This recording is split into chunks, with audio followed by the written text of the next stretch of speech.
नमस्कार, मैं Renuka Shahane crime petrol सतर्क के इस नए अध्याय गुमराह बचपन में आपका स्वागत करती हूँ। हमारी सोच और कल्पना की भी एक दुनिया होती है, लेकिन ये हमेशा जरूरी नहीं होता कि हम जो सोचे वो सच हो जाए।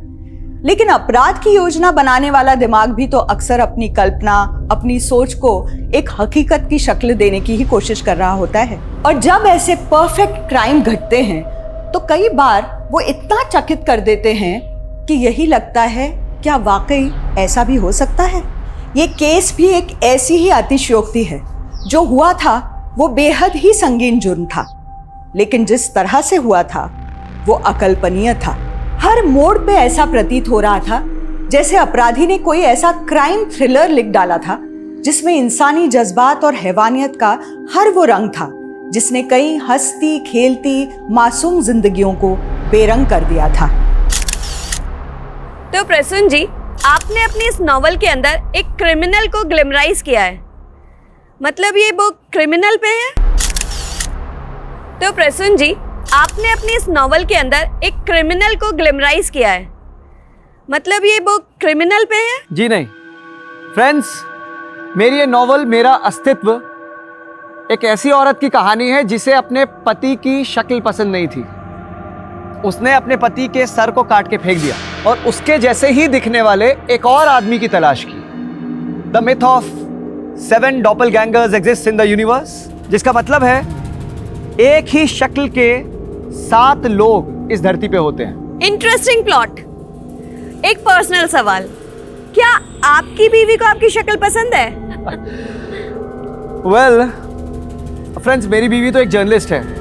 अब उसे मेरी शक्ल पसंद है या नहीं, आई डोंट नो, लेकिन हाँ, वो इस समाज का चेहरा जरूर बदलना चाहती है। सुमन, तुम तो अपने पति की तरह फ्रिक्शन लिखने लगी। तो इतना मेरे से पसंद? सर, लगता है आपने मेरे पति की किताबें नहीं पढ़ी।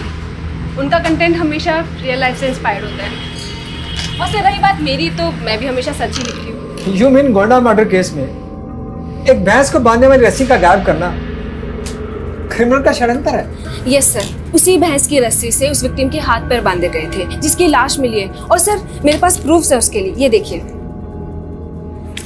ये देखिए सर।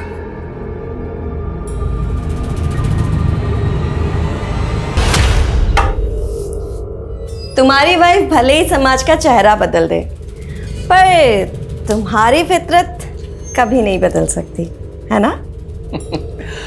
मेरी वाइफ की तरह जर्नलिस्ट से तुम भी हो, तो मान लो कि आज मैंने अपनी वाइफ की जगह मैंने जर्नलिस्ट बदल ली। वैसे तुम्हारी किताबों के कैरेक्टर्स भी ना तुम्हारी तरह होते हैं, एकदम फ्लर्टी, और बातें एथिक्स की करते हैं। यू नो, कोई भी गुनाह तब तक गुनाह नहीं होता जब तक वो कानून की नज़र में ना आ जाए। और जो रिलेशंस रजामंदी से बनते हैं ना, वो गुनाह नहीं होते हैं।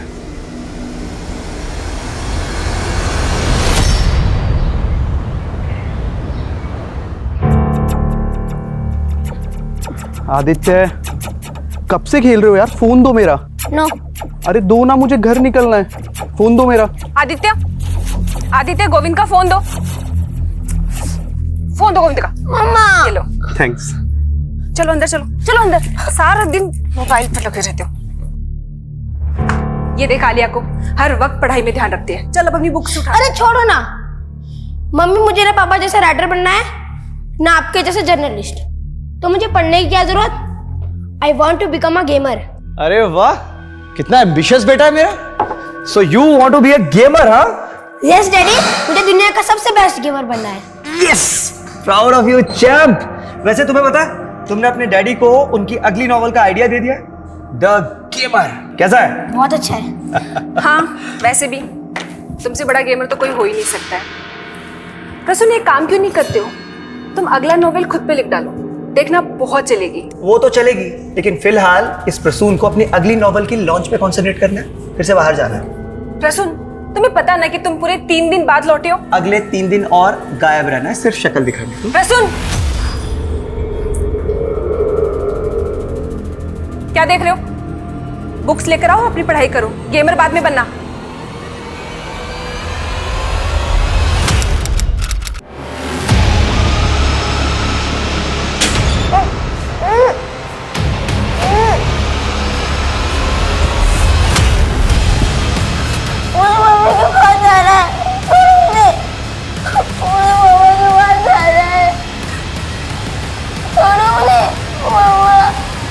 सुमन, तुम मेरी बात नहीं समझ रही हो। अगर ये सब इतना आसान होता तो लोगों को फिर सपने पूरे करने के लिए स्ट्रगल ही नहीं करना पड़ता।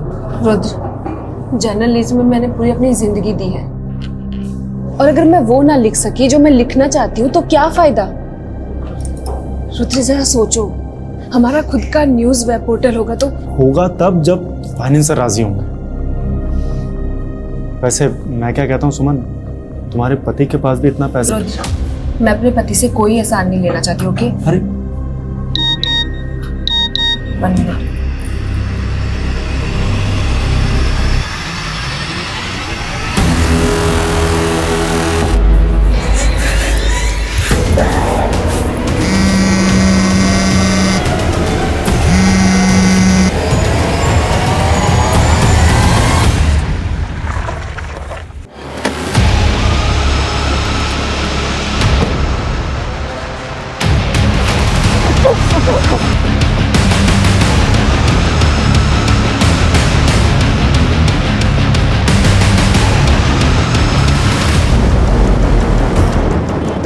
आप पीछे हटिए, पीछे।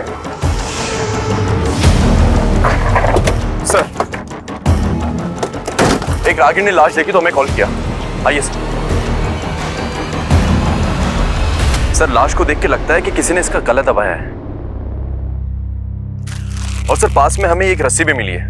हो सकता है इसी रस्सी से इसका गला दबाया गया हो। बॉडी पे एक्सटर्नल इंजरी के कोई मार्क्स भी नहीं है? नहीं सर, कोई मार्क्स नहीं है। सर, हमें एक कार मिली है, लावारिस कार। सर, शायद इसी कार से लाश डंप की गई है। क्रिमिनल इस कार को यहीं छोड़कर चला गया होगा। या सर, ये भी हो सकता है कि ये कार चोरी की हो। हाँ, लेकिन ये भी तो हो सकता है कि ये कार इसी लड़की की हो। कार में कुछ मिला? इस कार के पेपर वगैरह? नहीं सर, कार में कुछ नहीं मिला। मैंने अच्छे से चेक कर लिया है और कार की डिटेल निकालने के लिए भी बोल दिया है।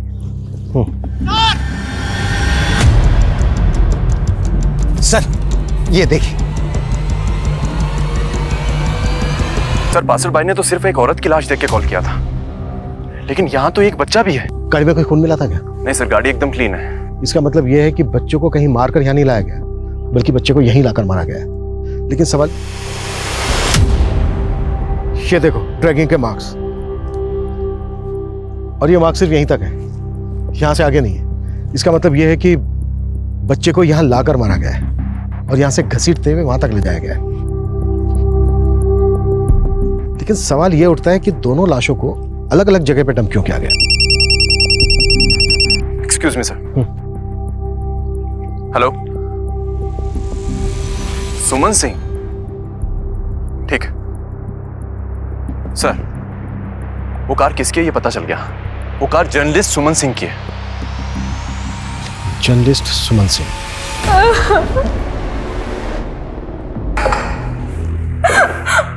बेटा हिम्मत रखो, हिम्मत रखो बेटा। अच्छा, तुम्हारी मौसी के पति, तुम्हारे मौसा जी, वो कहाँ है? सर, वो तो आउट ऑफ स्टेशन है। तुम्हारी मौसी सुमन और तुम्हारा कजन आदित्य, ये गए कहाँ थे? सर, जब कल मौसी इवनिंग में आई तो वो बहुत पैनिक कर रही थी।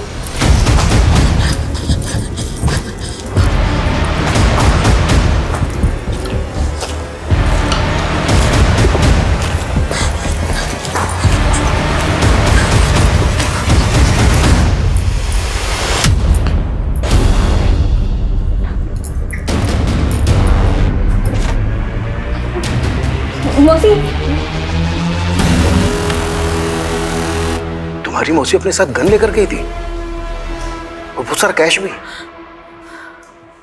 लेकिन बेटा गई कहाँ थी? उन्होंने कुछ नहीं बताया। कल से मौसी का और आदित्य का सर कुछ भी नहीं पता चल रहा। मैंने मौसा जी को भी कॉल किया, लेकिन उन्होंने भी मेरा फोन नहीं उठाया। अच्छा बेटा, तुम हमें अपने मौसा जी का नंबर दो। Officer, you are responsible for the law and order of this city. Please बताइए किसने मारा है मेरी बीवी और बेटे को। हम इन्वेस्टिगेट कर रहे हैं। आप 3 दिन से कहाँ थे? मैं अपनी बुक लॉन्च के लिए दिल्ली गया हुआ था, लेकिन पहले आप बताइए कि आप पहले हमारे सवालों का जवाब दीजिए। आपकी पत्नी घर से इतना सारा कैश और गन लेकर कहाँ गई होगी? इंस्पेक्टर, मुझे इस सब के बारे में कुछ नहीं पता। आलिया फोन कर रही थी आपको, आपका नंबर लग नहीं रहा था। आपकी पत्नी सुमन से तो बात हुई होगी। सुमन का कई बार कॉल आया था, लेकिन मैं इतना बिजी था कि मैं उसका कॉल आंसर नहीं कर पाया। बाद में मेरे फोन की बैटरी चली गई एंड अनफॉर्चुनेटली मैंने चार्जर भी कैरी नहीं किया था। किसी पे शक है आपको? सुमन वॉज अ नोन जर्नलिस्ट। वो अक्सर कंट्रोवर्शियल मुद्दों पे लिखा करती थी। May be somebody. और आपका बेटा? ये आपको इन्वेस्टिगेट करना है ऑफिसर, और उल्टा आप मुझे से सवाल करे जा रहे हैं। देखिए, इन्वेस्टिगेट तो हम कर ही रहे हैं, वो हमारा काम है। फिलहाल आप जाइए, पोस्टमार्टम के बाद बॉडीज आपको सौंप देंगे।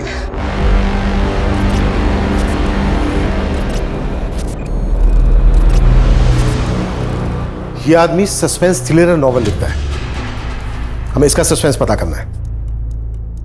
फोन की बैटरी चले जाना, चार्जर कैरी ना करना, कहीं इसकी कुकड स्टोरी तो नहीं है। पता करो इसकी बीवी के साथ रिश्ता कैसा था। सर। हेलो, जर्नलिस्ट सुमन के मर्डर की वजह जानना चाहते हो? आप कौन? उसका लैपटॉप चेक करो, वजह ही वजह छिपी है।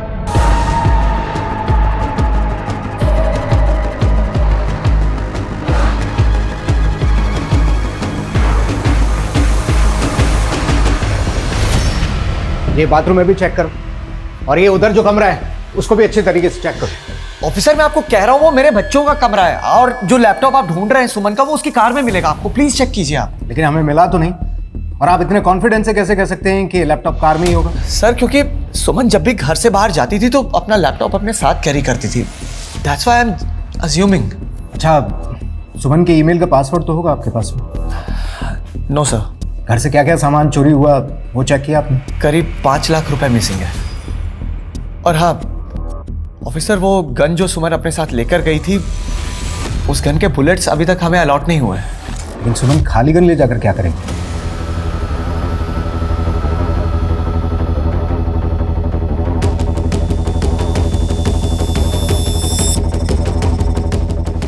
सर, कांस्टेबल यादव को जो कॉल आया था वो मायापुरी के एक पीसीओ से था, लेकिन ये मालूम नहीं चल रहा कि वो कॉल किसने किया था। सर, कहीं कोई हमें सुमन के लैपटॉप में उलझा के भटका तो नहीं रहा?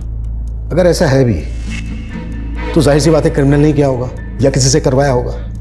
इसलिए हमारे लिए जानना बेहद जरूरी है कि पीसीओ से कॉल किसने किया था। पीसीओ के आसपास इंक्वायरी करो, चेक करो कि वहां पे कोई सीसीटीवी है क्या, और हमें सुमन के ईमेल का एक्सेस भी लेना होगा। आजकल बहुत सारे लोग अपना डेटा क्लाउड में स्टोर करके रखते हैं। साइबर टीम की मदद लो, और सुमन जिस न्यूज़पेपर के लिए लिखती थी उसके एडिटर से भी मिलना होगा। अपनी एक टीम को भेजो। सर।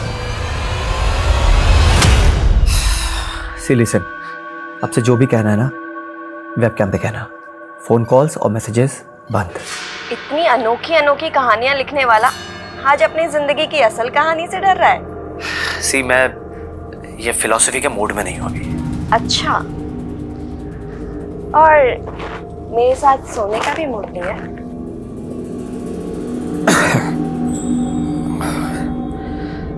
सी वर्तिका।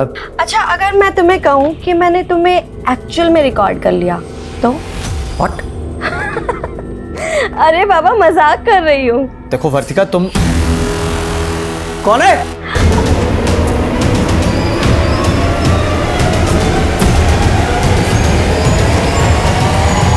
कौन है वहां? क्या हुआ मौसा जी?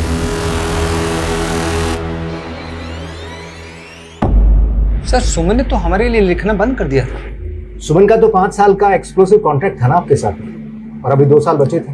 हाँ, वो तो ठीक है सर, लेकिन उसने कॉन्ट्रैक्ट खत्म करने के लिए कहा था, और वैसे भी वो खुद का न्यूज़ पोर्टल बनाने वाली थी। अच्छा, क्या लगता है आपको सुमन और उसके बेटे? सर, मुझे पता लगा कि आपको क्राइम सीन पर एक रस्सी मिली जिससे सुमन का गला दबाया गया।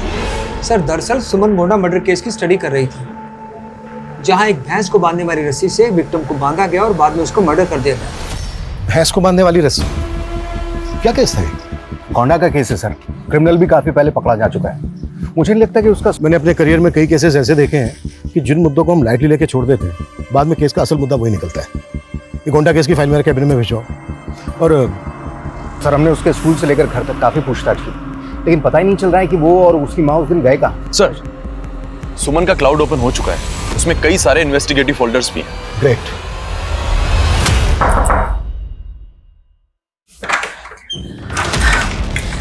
थैंक यू सीमा। मुझे लगा नहीं था कि चिट पे लिखे नंबर पे तो मुझे कॉल करोगी। सीमा को याद है लगता है। दीदी आप डरो मत, ये रघु है, यहाँ का गार्ड, हमारे साथ ही है। अंदर चलिए। दीदी मैंने इन्हीं के फ़ोन से फ़ोन किया था, ये बहुत अच्छे हैं। सीमा, मैंने सुना है कि इस ऑर्फनेज की बच्चियों के साथ ज़्यादती होती है।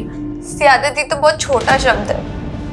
यहाँ का मैनेजर हम लड़कियों को बड़े बड़े पार्टीज में बेचता है और वहाँ हमारे साथ। सीमा डरो मत, मैं तुम सबको इंसाफ दिलाऊंगी।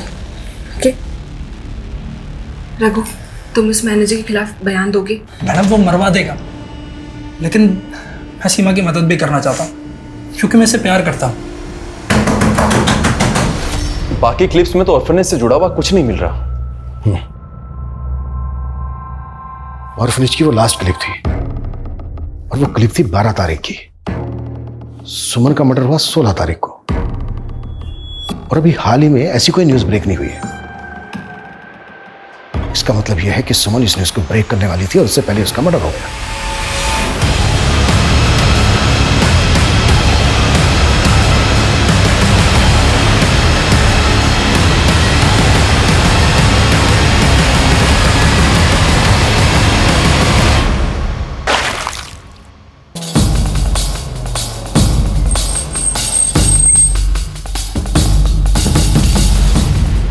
सर, इस जर्नलिस्ट के मर्डर के बारे में मैंने सुना था।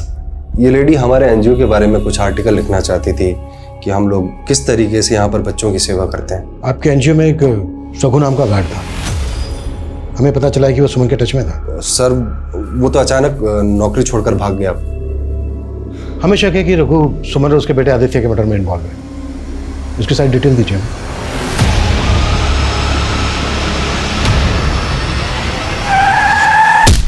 सर, इस मैनेजर ने जो रघु का पता दिया था वो गलत निकला। मैनेजर को उठा लें?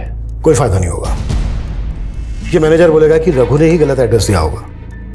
ये साबित करने की कोशिश करेगा कि रघु क्रिमिनल एक्टिविटी से जुड़ा हुआ है, इसलिए गलत एड्रेस दिया होगा। मैनेजर पे नजर बना के रखो, इसके द्वारा ही हमें रघु और सीमा की लीड मिलेगी और ये दोनों ही सुमन और उसके बेटे आदित्य के मर्डर का राज खोलेंगे। सर, सुमन के पति का कहना था कि मर्डर के वक्त उसका फोन बंद था, लेकिन मिडनाइट को उसने सिंगापुर की अपनी एक रीडर से बातचीत की थी। उस वक्त तो दिल्ली के एक होटल में था एक लड़की के साथ। हाँ था, मैं लड़की के साथ। तो क्राइम सीन पे तो नहीं था ना? ये पूछ के साबित क्या करना चाहते हैं आप? एलिबाई स्ट्रॉन्ग करके सुपारी किलिंग। ये दिमाग तो नहीं खराब हो गया? आवाज नीचे। दरअसल इंस्पेक्टर साहब, मैं आप पे नहीं, मैं खुद पे फ्रस्ट्रेट हो रहा हूं। मेरी अयाशी लेट हो गई मेरी बीवी सुमन और बेटे आदित्य को। जो भी बोलना चाहते हो साफ साफ बोलो। मेरे लिए तो सब साफ हो गया इंस्पेक्टर। दरअसल बात यह है कि उस दिन मेरा बेटा आदित्य किडनैप हुआ था और सुमन उसके रैंसम के पैसे लेकर गई थी और मारी गई। What? जी, यह मुझे आज ही पता चला। उस दिन सुमन मुझे बार बार कॉल करती रही, लेकिन मैंने उसका कॉल उठाया नहीं। उसके बाद उसने मुझे कई वॉइस मैसेजेस भी भेजे थे जो मैंने उस दिन चेक नहीं किए, लेकिन आज सुने। प्रसून, तुम मेरा फोन क्यों नहीं उठा रहे हो? Call me back immediately. Aditya का किडनैप हुआ है। किडनैपर्स ने मुझसे 5 लाख रुपए की रैंसम मांगी है। सुमन रैंसम के पैसे लेके गई और अगर सुमन को रैंसम के लिए कॉल आया होता तो उसके सीडीआर में दिखता, लेकिन उसके सीडीआर में हमें ऐसा कोई कॉल नहीं दिखा। इंस्पेक्टर साहब, आप बोल रहे हैं कि मेरी बीवी सुमन एक जर्नलिस्ट थी और जर्नलिस्ट के अक्सर दूसरे सीक्रेट नंबर भी होते हैं। शायद उसी नंबर पे रैंसम का कॉल आया होगा। सुमन का दूसरा नंबर है तुम्हारे पास? सर, मैंने कहा दूसरा सीक्रेट नंबर। वो सीक्रेट रखते हैं, फैमिली मेंबर्स को भी नहीं बताते, लेकिन शायद रुद्र को पता होगा। कौन रुद्र? सुमन का। इंस्पेक्टर साहब, मुझे शक है कि जिस तरह मेरे दूसरी औरतों के साथ रिलेशन रहे मेरी बीवी सुमन और ये रुद्र भी। सिर्फ एक आवाज के बेसिस पे हम ये नहीं मान सकते कि जो प्रसून कह रहा है वही सच है। लेकिन सर, वो आवाज हूबहू सुमन की लग रही है और वो वॉइस मैसेज भी उसी के नंबर से आया था। शायद तुमने प्रसून की किताबें नहीं पढ़ी है। उसके क्राइम थ्रिलर उसके बयान से भी ज्यादा घुमावदार होते हैं। मुझे लगता है कि वो हमें घुमा रहा है।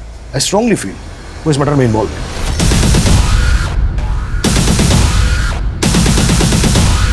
सर सुमन कोई दूसरा नंबर यूज नहीं करती थी, उसका पति झूठ बोल रहा है। वो तो ये भी कह रहा है कि तेरा रिश्ता था उसकी पत्नी सुमन के साथ। सर कैसी बातें कर रहे हैं सर, मेरा और सुमन का कोई रिश्ता नहीं था।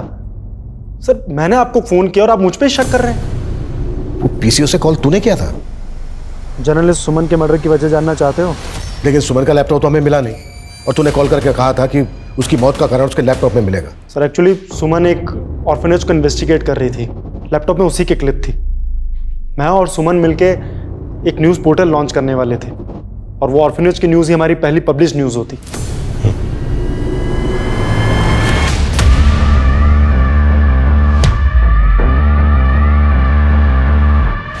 सर, ऑर्फनेज का मैनेजर गिरीनेश अचानक से गायब हो गया। व्हाट? मैंने कहा था ना उस पर नजर रखना। कैसे गायब हो गया वो? शायद घर के पिछले दरवाजे से। तो खड़े क्या कर रहे हो यहाँ पे? पता करो कहाँ गायब हो सकता है वो। सर एक बात और, शामली पुलिस को रघु की लाश मिली है, लेकिन सीमा का कहीं पता नहीं चल रहा। शायद रघु और सीमा, सुमन आदित्य, ये हिट एंड रन का केस नहीं है, बल्कि रघु को मार के सीमा को गायब किया गया है।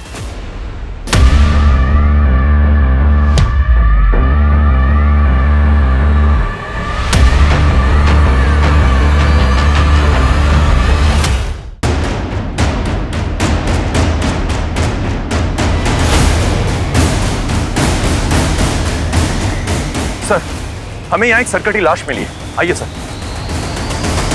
और लाश के पॉकेट से हमें एक आईडी मिली है जो प्रसून की है सर। सर हमने आसपास काफी सर्च किया, लेकिन कहीं भी कटा हुआ सर नहीं मिला। हाँ सर, लेकिन यहाँ से 500 मीटर दूर पे हमें एक कार मिली है जो प्रसून की है। उस तरफ? जी सर। गाड़ी में कुछ ब्लड वगैरह मिला क्या? नहीं सर, कार एकदम क्लीन है। लेकिन सर आदित्य की किडनैपिंग, रैंसम और सुमन के वॉइस मैसेज के बाद में हो सकता है ये प्रसून की एक नई साजिश हो। अपने आप को मर्डर चार्जेस से बचाने के लिए किसी की लाश को डूब करके भाग गया होगा। एक फेमस बुक ऑथर अपने आप को इस तरह से गायब करे, इस पे यकीन करना थोड़ा सा मुश्किल है। पर कभी कभी गुनाहों की दुनिया किताबों की दुनिया जैसी काल्पनिक लगती है। क्या ये भी इसी तरह का अपराध है? सर हम लाश का डीएनए आदित्य के डीएनए से मैच करते हैं। रिपोर्ट आने में बहुत टाइम लगेगा, तब तक तुम ये पता करो कि प्रसून का कोई जानने वाला गायब है क्या जिसकी कद काठी उस सरकटी लाश से मैच करती है। Okay sir. सर आप मुझे बेकार में परेशान कर रहे हैं। अगर ये सब प्रसून ने किया है तो मैं इसमें इन्वॉल्व नहीं हूँ। सुमन उनके साथ थी, वो भी एक होटल रूम में। आफ्टर ड्यूटी आप क्या करते हैं, इट्स योर प्राइवेट लाइफ, और सबकी प्राइवेट लाइफ किसी क्राइम से नहीं जुड़ी हो सकती।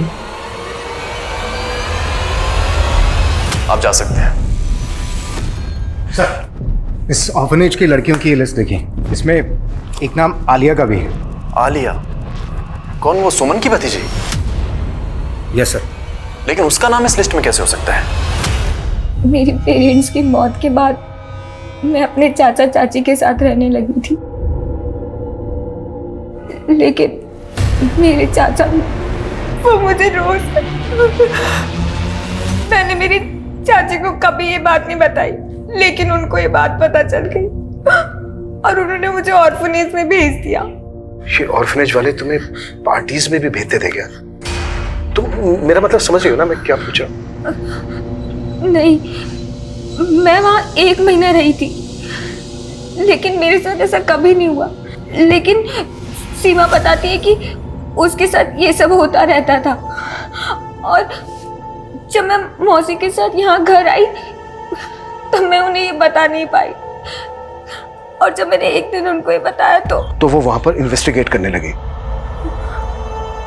अच्छा बेटा, तुम्हारी मौसी ने तुम्हारे चाचा के खिलाफ कोई एक्शन क्यों नहीं लिया? चाचा को सजा दिलवाना चाहती थी, लेकिन उससे पहले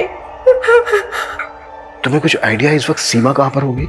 वो कहती थी कि वो भोपाल की रहने वाली है, और उसी ने मुझे बताया था कि उसका असली नाम नाजिया है।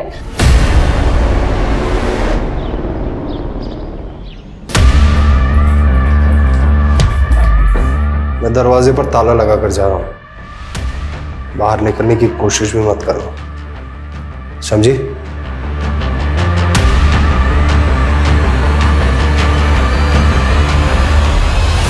प्रसून का सोशल मीडिया पर एक चैनल है, उस पर एक वीडियो अपलोड हुआ है प्रसून का सरकटी लाश मिलने के अगले दिन।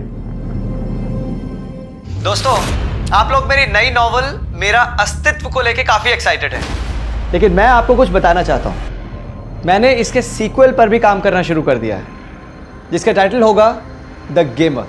अगर ये प्रसून का षड्यंत्र है तो वो अपना वीडियो खुद अपलोड नहीं करता, या तो फिर ये वीडियो पहले से अपलोडेड था जिसको एक पर्टिकुलर डेट पे रिलीज करने की सेटिंग की गई होगी, या फिर ये वीडियो किसी और ने अपलोड किया है प्रसून के चैनल पर। सर मैं पता करता हूँ, लेकिन सर एक और बात है, एक विदेशी फिल्म है जिसका प्लॉट बिल्कुल इस केस की तरह है। उसमें भी एक आदमी अपने बीवी बच्चे को मारकर एक सरकटी लाश के पास अपनी पहचान के कुछ सबूत छोड़ जाता है। अगर प्रसून उस फिल्म से इंस्पायर्ड है तो हमें यह भी पता करना होगा उस सरकटी लाश किसकी थी। सर मैंने चेक किया है, लेकिन उसके बैकग्राउंड में कोई भी ऐसा नहीं है जो गायब हुआ हो।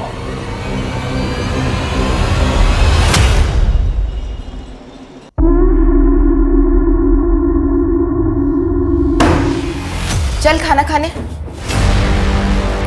क्या हुआ, तू चौंक क्यों गया? नहीं कुछ नहीं।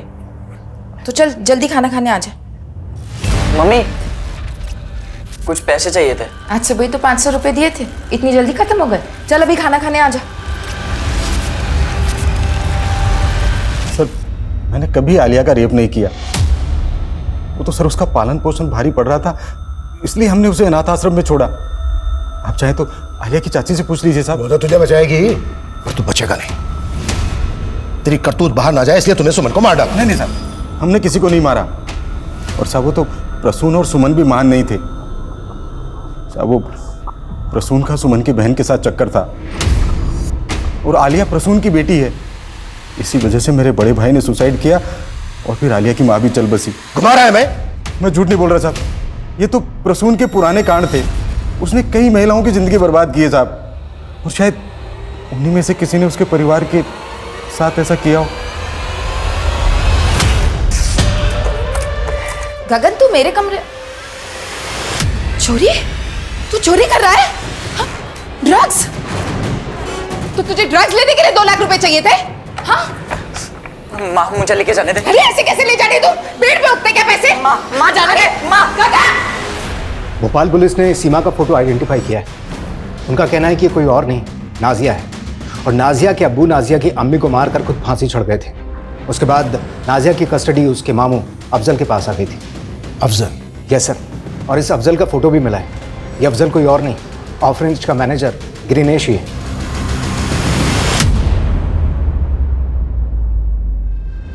सीमा उर्फ नाजिया, ऑर्फनेज के मैनेजर ग्रीनेश उर्फ अफजल की भांजी।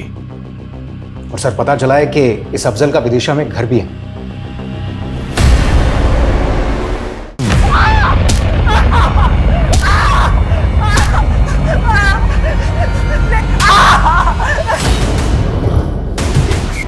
आइए सर, ये रूम है, ताला दो।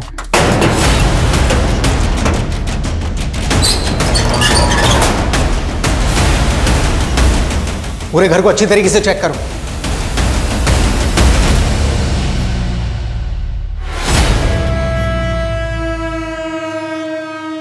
नाजिया,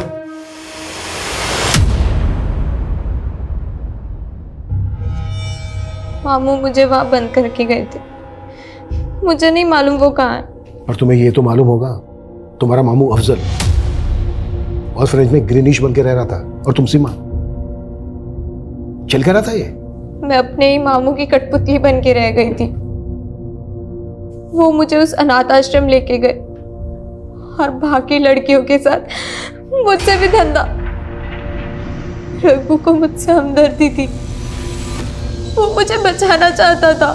जर्नलिस्ट सुमन भी तुम्हें बचाना चाहती थी और तुम्हारे साथ साथ बाकी लड़कियों को भी, पर मारी गई वो। सर मैं सच कह रही हूँ, मुझे इस बारे में कुछ नहीं पता, पर उस रात जब वो वहां आई थी तब।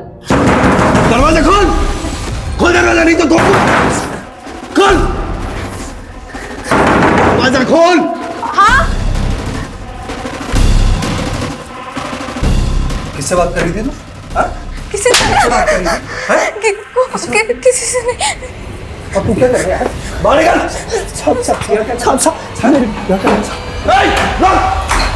मामू को सब पता चल गया था, फिर उन्होंने मुझे और रघु को अलग कर दिया,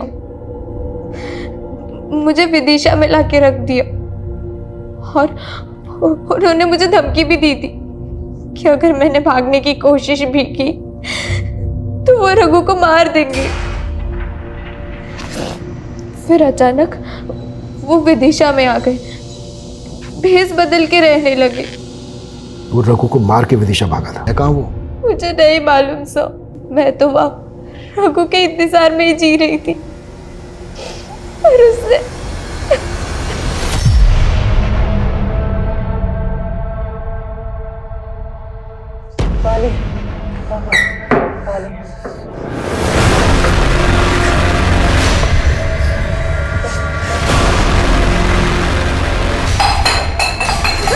पानी वानी कुछ नहीं मिलेगा इससे, तड़पने दो और तड़पने दो, तड़प दो।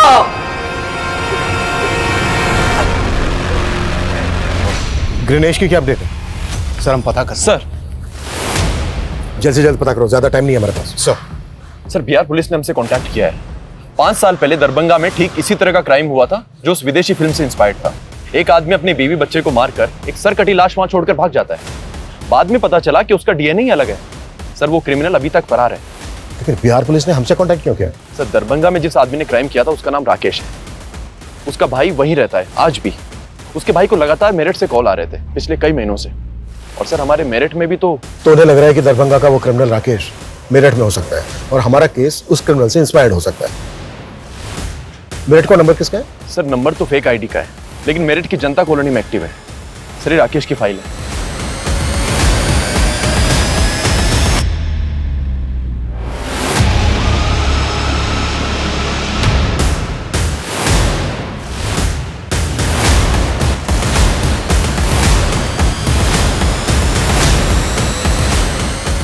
सुनिए, ये इनको कहीं देखा है, पहचानते हैं?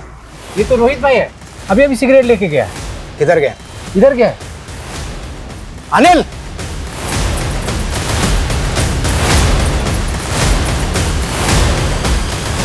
रोहित उर्फ राकेश।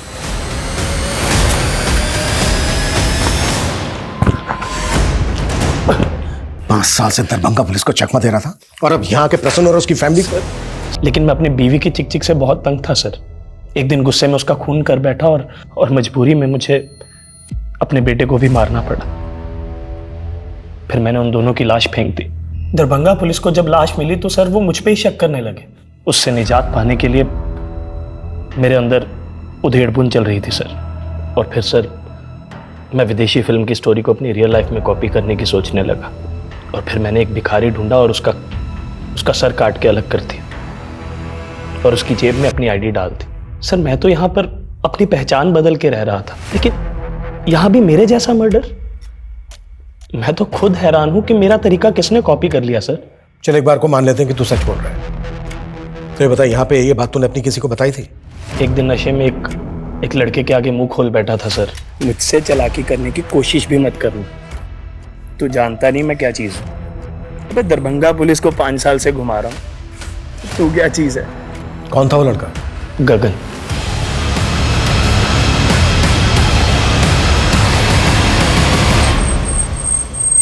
सर मैं खुद गगन को लेके काफी दिनों से परेशान हूँ। पता नहीं कहाँ चला गया वो। कहीं चला गया? तो छिपा के रखा उसको कहीं? मेरे बेटे को ड्रग्स की लत है, उसको यहाँ रोक के रखना आसान नहीं है। अपनी तलब पूरी करने के लिए वो कभी भी भाग जाता है। कभी भी भाग?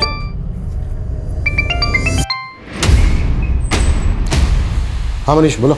सर रोहित उर्फ राकेश के मोबाइल में गगन और एक बच्चे का वीडियो मिला है। वीडियो? जी सर। सर एक और बात है, 3 दिन पहले साहिबाबाद पुलिस को गगन की लाश मिली थी। जब उसकी पहचान पता करने के लिए उसका फोटो हमारे थाने में आया तो मैंने उसे नोटिस किया।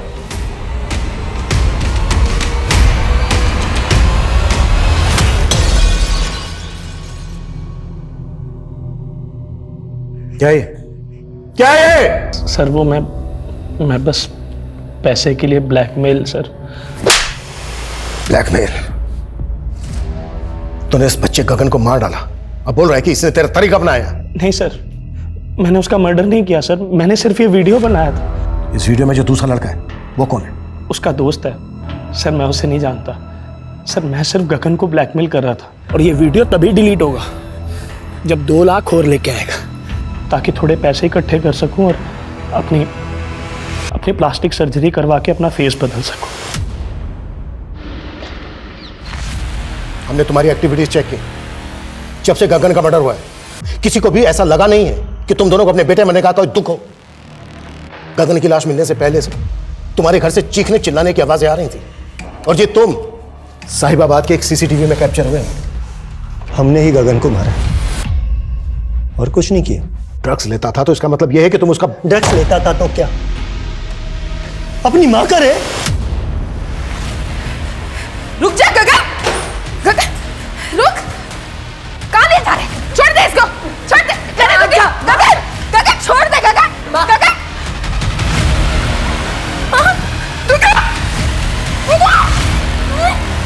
उसके बाद हमने उसे कमरे में बांध दिया, सोचा उसकी ड्रग्स की आदत छूट जाएगी, लेकिन वो तो और भी ज्यादा खतरनाक हो गया। ले खाना खा ले।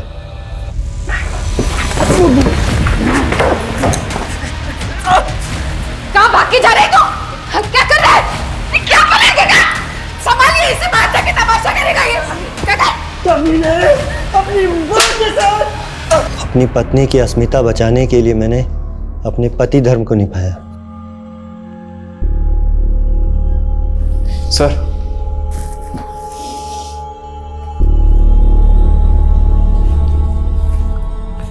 हाँ मनीष। सर वीडियो में दिख रहे उस दूसरे बच्चे का मालूम चल गया है, वो गगन के स्कूल में पढ़ता था।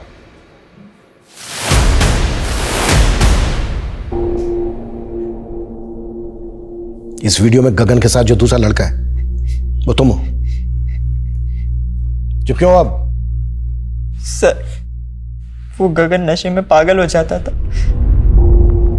और मैं भी। सर फिर गगन ने मुझे बताया वो आदमी ब्लैकमेल कर रहा था, उसे पैसे नहीं देते तो वो वीडियो अपलोड कर देता। सर रोहित ने 8 लाख रुपए लिए गगन से। इतना सारा पैसा कहां से आया तुम लोगों के पास? सर वो गगन का माइंड था सर, उसके दोस्त ने बोला कि आदित्य को उठा लेंगे तो। गगन का कौन दोस्त? सर उसको मैं नहीं जानता सर, वो बस उसका नाम मालूम है, गोविंद। वो आदित्य को मोबाइल गेम का शौक था तो गगन ने उसे दोस्ती की और उसे बोला कि उसे गेम खेलने देगा अपने फ़ोन में। फिर हम उसे ले आए और अपने बेटे को जिंदा देखना चाहती है तो 5 लाख रुपए लगेंगे। आप प्लीज मेरे आदित्य को कुछ मत करना, बस मैं अभी आपके पास पहुंच रही हूँ।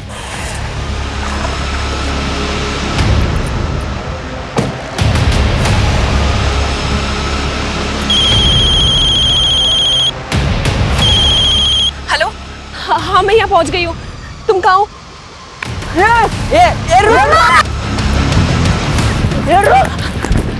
आदि, आदि, आदि, छोड़ो, मैं गोली चला दूंगी वरना। हटो यहाँ से। आदि, आदि, आदि, आदि, आओ।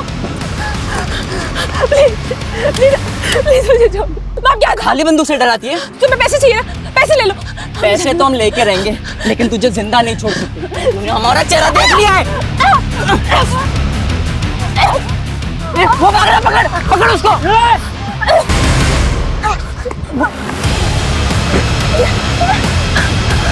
गन हमारे किसी काम की नहीं थी इसलिए फेंक दी।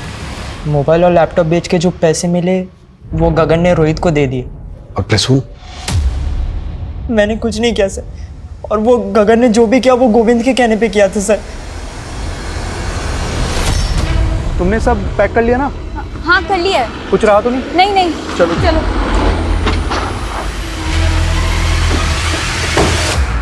गोविंद आ लिया? अरे वाह क्या बात है, बैग वैग के साथ कहाँ जा रहे हो तुम? सब पता चल गया है हमें। गगन तुम्हारा दोस्त था और ये आलिया तुम्हारी क्लासमेट। ये गोविंद बॉयफ्रेंड है ना तुम्हारा? आलिया दीदी? अच्छा हाँ, ये और अभी मम्मी को बताता हूँ। अरे आदित्य प्लीज, आदित्य मासी को कुछ भी मत बताना please. Please Aditya please. Please Aditya please. Please कुछ भी मत बताना। ठीक है, एक शर्त पे नहीं बताऊंगा। हाँ अपना मोबाइल देना पड़ेगा मुझे गेम खेलने के लिए। लेना। ठीक है, नहीं बताऊंगा। तो उसको किडनैप करवा दिया? नहीं नहीं सर, मैंने तो सिर्फ गगन को ये बोला था कि 2-4 लगाकर उसको धमका देना, लेकिन उसने आदित्य को किडनैप कर लिया। झूठ मत बोल। नहीं सर। उन पैसों में से शेयर तुम दोनों को भी मिला था ना? नहीं सर, पहले मुझे कुछ नहीं मालूम था, लेकिन बाद में मुझे गोविंद ने सब कुछ बता दिया था। जब गोविंद मुझे बताने के लिए घर आया तो मौसा जी ने उसको देख लिया। फिर उनको हम पे शक हो गया। मैं गोविंद को बचाने के लिए कुछ भी कर सकती थी सर। अंकल आप गलत सोच रहे हैं, ऐसा कुछ भी नहीं है। मैंने खुद देखा तुम्हें भागते हुए, झूठ मत बोलना। और जब तुम भागे तभी ये अंदर से बाहर आई थी। सच सच बोलो, क्या चल रहा है तुम दोनों के बीच में? और सुमन और आदित्य के मर्डर से तुम्हारा क्या कनेक्शन है? कोई कनेक्शन नहीं है मौसा जी, वो उस दिन मैं वो ऐसा कुछ भी नहीं है, उल्टा मुझे गगन पे शक है।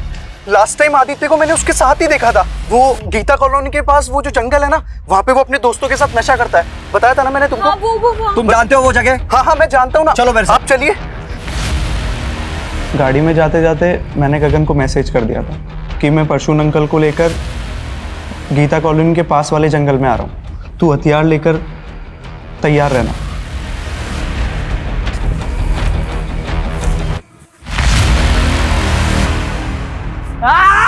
ओए, क्या कर रहा है तू? तुम लोग ये ठीक नहीं कर रहे हो?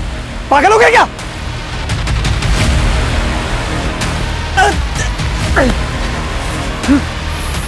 मुझे छोड़ दो, मुझे छोड़ दो, मुझे कुछ मत करो। फिर गगन ने उनका सर नाले में फेंक दिया। तुमसे एक छोटी सी बात बर्दाश्त नहीं हुई कि वो बच्चा तुम्हारा फोन इस्तेमाल करता था और तुम्हारी मौसी तुम्हें ऑर्फनेज से लेकर आई, बेटी की तरह पाल रही थी तुम्हें, मां का प्यार दे रही थी। उसका परिवार खत्म करते वक्त तुमने एक बार भी नहीं सोचा? उतना ही दोष शायद आलिया का भी है, जो गोविंद पे भरोसा करके कहीं ना कहीं प्रसून, दोषी तो मृत गगन भी है।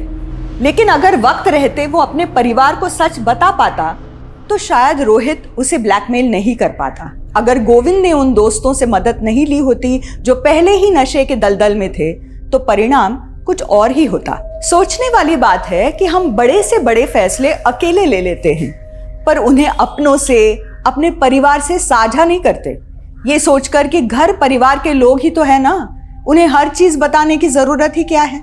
इसीलिए समाज की सबसे छोटी इकाई परिवार, जो साथ रहने वाले लोगों से बनता है, उनके बीच संवाद, आचार विचार होते रहने से जटिल समस्या यूं चुटकियों में खत्म हो जाती है। इसलिए अपनों से बात करें, संवाद करें। इसी विचार के साथ अब मैं रेणुका शाहने आपसे विदा लेती हूँ। कल फिर मिलेंगे ऐसी एक कहानी के साथ जो रखेगी आपको सतर्क और जिंदगी को सुरक्षित। तब तक अपना और अपने परिवार का ख्याल रखिए और देखते रहिए क्राइम पेट्रोल सतर्क। जय हिंद।